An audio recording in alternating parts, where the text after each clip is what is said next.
नमस्कार, मैं हूं शिवम। आप सभी का स्वागत है। एक ऐसी कहानी, एक ऐसी सच्चाई आज आपको बताएंगे जो आपको हैरान कर देगी। शुरुआत एक कहानी से करते हैं। ये कहानी दिल्ली से जुड़ी हुई है। दिल्ली के प्रतिष्ठित इंद्रप्रस्थ अपोलो अस्पताल से जुड़ी हुई, जहां पर एक महिला काम करती थी। वैसे तो ये महिला भी डॉक्टर थी। इसका नाम था डॉक्टर विजया राजकुमारी। इन पर यह आरोप लगा कि इन्होंने कुछ किलोमीटर दूर, इस अस्पताल से कुछ किलोमीटर दूर एक अलग अस्पताल यथार्थ में विजिटिंग कंसल्टेंट के तौर पर ऑपरेशन शुरू किए। लेकिन जुलाई 2024 में ये पुलिस के हत्थे चढ़ गई और पुलिस ने इनके साथ 7 और लोगों को गिरफ्तार किया, पकड़ा। भारतीय पुलिस ने यह कहा कि ये सब किडनी बेचने के गोरख धंधे से जुड़े हुए थे। मामला अदालत में पहुंचा, लेकिन अदालत में अभी यह मामला चल रहा है और सवाल दूसरे खड़े हो गए हैं। पुलिस का यह आरोप है कि इस ग्रुप ने गरीब बांग्लादेशियों, म्यांमार के लोगों की किडनी बेचने के लिए जाली दस्तावेजों का इस्तेमाल किया और उनका प्रत्यारोपण के लिए मंजूरी हासिल की।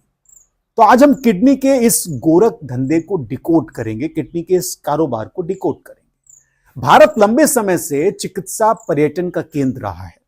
पिछले साल अप्रैल में हेल्थ मिनिस्ट्री के एक बड़े अधिकारी ने भारतीय राज्यों को विदेशियों से जुड़े जो ट्रांसप्लांट थे उनमें बढ़ोतरी को लेकर चेताया था। अधिकारी ने राज्यों को इस पर बेहतर निगरानी रखने के लिए कहा था, और इस संदेश में कि ये कहीं कारोबार के हिस्से तो नहीं। भारतीय कानून ये कहता है कि विदेशी नागरिक जो अंग दान करना चाहते हैं या अंग प्राप्त करना चाहते हैं, उन्हें अपना दस्तावेज, जिनमें डोनर और प्राप्तकर्ता के बीच संबंध दिखाने वाले दस्तावेज भी शामिल करने होंगे, देने होंगे। भारत में अपने देश के दूतावास द्वारा उसको सत्यापित कराना होगा। ये कानून में लिखा हुआ है। लेकिन जो इसकी तस्करी करते हैं, जो इसका पूरा कारोबार करते हैं, उनकी हर जगह सेटिंग है। वो हर जगह अपना आदमी सेट करके रखते हैं। विश्व स्वास्थ्य संगठन यानी WHO का आंकड़ा ये कहता है कि 2010 के बाद से दुनिया भर में ऑर्गन ट्रांसप्लांट में करीब करीब 50% से ज्यादा की बढ़ोतरी हुई। हर साल लगभग 1.5 लाख ऑर्गन ट्रांसप्लांट किए जाते हैं। लेकिन WHO का यह भी कहना है कि अंगों की आपूर्ति वैश्विक जरूरत का सिर्फ 10% ही है। सिर्फ 10%। लगभग सभी देशों में मानव शरीर के अंगों का व्यापार अवैध है।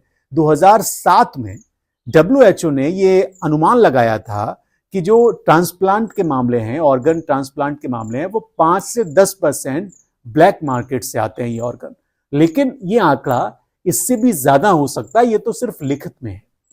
हाल के सालों में नेपाल, पाकिस्तान, इंडोनेशिया, अफगानिस्तान, भारत और बांग्लादेश के जो तमाम मामले थे, और एशिया में यहां पर गरीबी के कारण अवैध किडनी की बिक्री दर्ज की गई। खूब लोगों ने किडनी बेची। अभी हाल ही में BBC ने एक कहानी पब्लिश की, एक रिपोर्ट पब्लिश की, और इसमें उसने म्यांमार में खेतों में काम करने वाले ज़िया के बारे में बताया। इसमें बताया गया, ज़िया ने बताया कि मैं बस एक घर चाहता था और अपने कर्ज को चुकाना चाहता था, इसलिए मैंने अपनी किडनी बेचने का फैसला किया।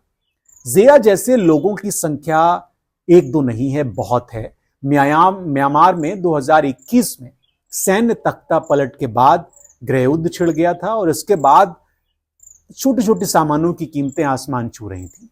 ऐसे में ज़िया के लिए अपने परिवार का पेट पालना मुश्किल हो गया था, और उनके ऊपर काफी कर्जा भी था।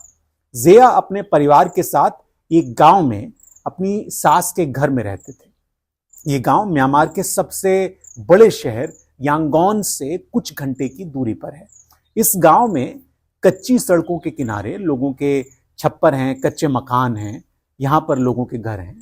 ज़िया, जिनका नाम और उनकी पहचान छिपाने के लिए बदला गया है इस रिपोर्ट में, वो अपने गांव में ऐसे लोगों को पहले से जानते थे जिन्होंने अपनी एक किडनी बेच दी थी। यानी गांव में सिर्फ ज़िया नहीं थे।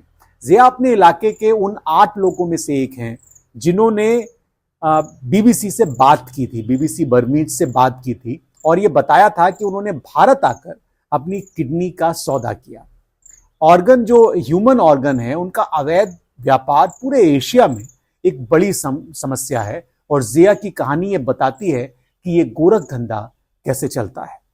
यानी गरीबी इतनी ज्यादा बढ़ गई है कि लोग अपने ऑर्गन को बेच रहे हैं, उनका सौदा कर रहे हैं और अपने परिवार को पाल रहे हैं, सबसे ज्यादा एशिया में। इसको रोकने की जरूरत है। हालांकि सरकार के पास कानून है, लेकिन कानून तोड़ने वालों के पास हर चीज का जुगाड़ है। फिलहाल इस कार्यक्रम में इतना ही। मुझे इजाजत दीजिए।